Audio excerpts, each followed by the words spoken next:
नमस्कार साथीहरू, के छ खबर? मैले हालेको भिडियो हेर्दै हुनुहुन्छ।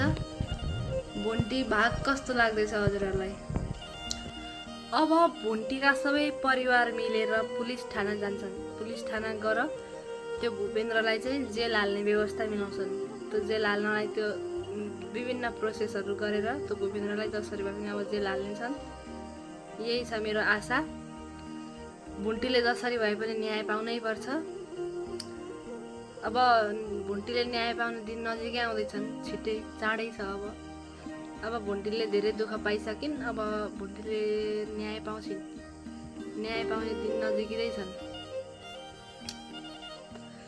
टोकले र टोकलेको बुढीको पनि अब मिलन हुँदैन, किनभने टोकलेको बुढी धन हुँदाखेरि चाहिँ धन हुनेसँग जान खोज्ने, अनि अब केटाले छोडेपछि केटाले नाइ म तँलाई माया गर्दिनँ भनेपछि चाहिँ अब टोकलेसँग मिल्न आउँछ। त्यो अब त्यो टोकले त्यसलाई अब स्वीकार्नु हुँदैन, अब त्यसले एक्सेप्ट गर्नै हुँदैन। त्यो टोकले त्यस्तीलाई अब फेरि आएर पनि फेरि अब कोही केटा नयाँ राम्रा केटा धनी केटा देखि भने त फेरि जानु रहेछ त्यो।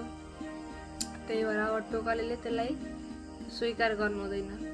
टोकले पनि अब त्यसलाई डिभोर्स दिनुपर्छ र भुन्टीले पनि भूपेन्द्रलाई डिभोर्स दिनुपर्छ।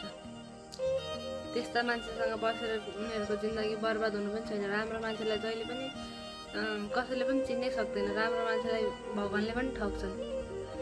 अब त्यति राम्रो टोकले पनि त्यति राम्रो, त्यति सफा मन भएको मान्छे, भुन्टी पनि त्यति सफा मन भएको मान्छे, अहिले उनीहरूले नि दुःख पाइराख्नु परेको छ। उनीहरूले नै मर्न बाध्य भइराख्नु परेको छ। उनीहरूले नै विभिन्न अपराधहरू, विभिन्न नराम्रा शब्दहरू भोग्नु परेको छ, सुन्नु परेको छ। राम्रा मान्छेलाई चाहिँ भगवानले किन जहिले पनि ठग्छन् होला? म त्यही अचम्ममा पर्छु। अब भुन्टी त्यस्तो राम्रो सोच भएको, त्यस्तै राम्रै सोच भएको मान्छे, त्यस्तो माया गर्ने मान्छे अहिले त्यस्तो पीडामा हेर्दा त्यस्तो पीडामा बस्नु परेको छ। घर परिवारलाई मिलाउन कति गरी बिचराले घर परिवारमा पनि देखि नसहने, नन्द देवरहरूले पनि देखि नसहने, उनीहरूलाई पर्दा सहयोग गर्दा चाहिँ राम्री, त्यस पछाडि चाहिँ नराम्री। पर्दा सहयोग गर्दा मात्र राम्री। त्यो सासुलाई भुन्टीले सासु बिरामी हुँदाखेरि हेरचाह गर्दा, उपचार गर्दा, माया गर्दा चाहिँ राम्री। मेरी भुन्टी, मेरी बाबाले मलाई यस्तो गरी भन्ने, फेरि 2 दिनपछि उही बानी त उही छ नि त। फेरि त्यो नन्द भनाउँदैलाई पनि राम्रो भनेको केही नलाग्ने, बाहिरको केटासँग नलाग, मान्छेहरू कस्ता हुन्छन्, अहिलेका केटाहरू कस्ता हुन्छन् भनेर भाउजूले त्यत्रो सम्झाउँदा भाउजूलाई पनि नराम्रो देख्ने। ठिक छ, काम छैन। यो राम्रा मान्छेलाई भगवानले साथ दिनुहुन्न। किन होला है यस्तो चाहिँ? बरु अब भुन्टीले र टोकले मिलेर राम्रो बिजनेस गरेर ठुला मान्छे भएर भएको हेर्न मन छ मलाई त। ती भूपेन्द्र, त्यो टोकलेकी अहिलेकी बुढी, तिनलाई देखाउन् न, तिमीले पनि आरेख गरेर राम्रा मैले हिरालाई गुमाएछु भन्ने होस्, मैले हिरालाई गुमाएर पत्थरलाई रोजेछु भन्ने होस्।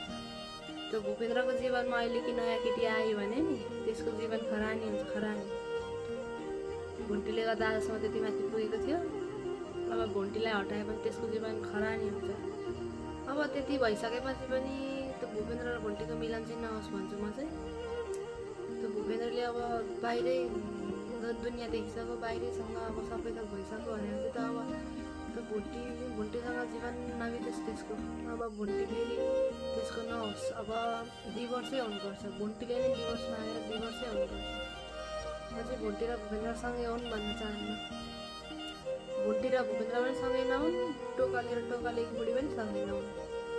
अब टोकले पनि बिजनेस गरेर ठुलो मान्छे भएर ठुलै मान्छे बिहे गरोस्। त्यस पछाडि देखौँ न, मलाई हेला गरेको होइन भन्ने होस्। त्यस पछाडि मैले छोडेको त मैले हिरा गुमाएछु भनेर पछुताउँछ। यदि तपाईँहरू पनि भुन्टीको सच्चा फ्यान हुनुहुन्छ भने भुन्टी कस्तो भएको हेर्न चाहनुहुन्छ?